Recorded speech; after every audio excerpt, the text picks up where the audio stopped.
আমি ঘরের ভেতর ঢুকে মালাকে জড়িয়ে ধরলাম আর ওর হাজবেন্ডকে বললাম যে আপনি কি মানুষ, মেয়েটাকে এভাবে মারছেন কেন? তখন ওর হাজবেন্ড আমার সাথে খুব খারাপ ব্যবহার করলো এবং বলল যে আপনি কেন আমাদের বিষয়ে নাক গলাতে এসেছেন, নিজের বাসায় যান। পেছনে আমার হাজবেন্ড দাঁড়িয়ে ছিল, চিল্লাচিল্লির শব্দে সে চলে এসেছে। অসহায় মালা মেয়েটা খুব কাঁদছিল। আমি ওর হাজবেন্ডকে বললাম আপনি তো একটা পুরুষের থেকেও খারাপ, বউকে কেউ এভাবে পেটায়, তাও আবার এই অবস্থাতে। তখন মালার হাজবেন্ড বলল এই অবস্থাতে মানে এই বাচ্চা আমার না, এই বাচ্চা অন্য কারো, এই জন্যই ওকে মারছি। তাও সত্যিটা স্বীকার করছে না। আমি তখন বললাম এই বাচ্চা আপনারই, মালা আজকে নিজে এসে আমাকে বলেছে। আর আপনাদের না ভালোবেসে বিয়ে হয়েছে, তাহলে এত অবিশ্বাস কেন? তখন মালা কাঁদতে কাঁদতে বলতে লাগলো এই বাচ্চা তোমারই। আর কিছু বলতে যাব অমনি আমার হাজবেন্ড আমার হাত ধরে টানতে লাগলো আর বলল এটা ওদের স্বামী স্ত্রীর ব্যাপার, তুমি কেন এখানে এসেছো? তুমি আমার সাথে চলো, আর কখনো এসব বিষয় নাক গলাতে আসবে না। তখন মালার হাজবেন্ড বলল ঠিক বলেছেন ভাই, আপনার বউকে নিয়ে যান, সে যেন আমাদের বিষয় আর নাক গলাতে না আসে। এরপর সেখান থেকে চলে আসি। আসার সময় দেখেছিলাম মালা কেমন যেন আমার দিকে তাকিয়ে আছে অসহায়ের মতো। তার 3 দিন পরে তাদের ঘরে তালা মারা দেখলাম। এমনি কেটে গেল 3 দিন। মালা আমার সাথে আর দেখা করতে আসতো না, হয়তো ওর স্বামী ওকে নিষেধ করেছে, তাই আমিও যেতাম না,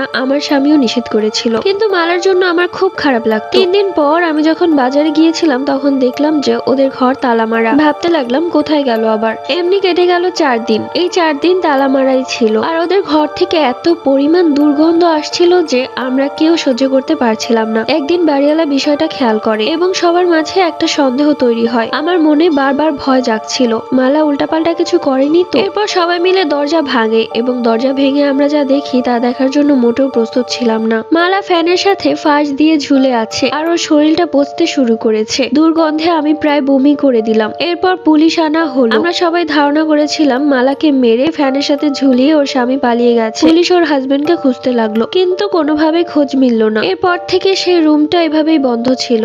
তারপরেই তো তোমরা আসলে। এসব কথা শুনে আমার গায়ের লোম দাঁড়িয়ে গেল। তার মানে আমি যে কালো অবয়বটা দেখেছিলাম সেটা মালার আত্মা। এরপর আমি আমার রুমে আসি এবং বিছানার উপর বসে কিছুক্ষণ মন খারাপ করে বসে থাকি। মালা মেয়েটা কত অসহায় ছিল, সেও তো ভালোবেসে বিয়ে করেছিল, আর তার স্বামী তাকে এভাবে মেরে ফেলেছে। রাত 10টার দিকে আমার স্বামী এলো, তাকে খাবার খেতে দিলাম। খাবার খেয়ে এসে সে আমাকে সরি বলল। সে কালকে রাতের ব্যবহারের জন্য অনুতপ্ত, আমিও তাকে মাফ করে দিলাম। আমি তাকে বললাম যে এই বাড়িটা ছেড়ে দিব। তখন সে বলল ঠিক আছে, তুমি যা চাইবে তাই হবে। এরপর আমরা বাসাটা ছেড়ে দিই আর কখনোই সেই বাড়িতে যাইনি। মালার আত্মার মাগফিরাত কামনা করছি এবং সেই সাথে এটাও চাই যে আল্লাহ যেন তার স্বামীর বিচার করে। কেমন লাগলো?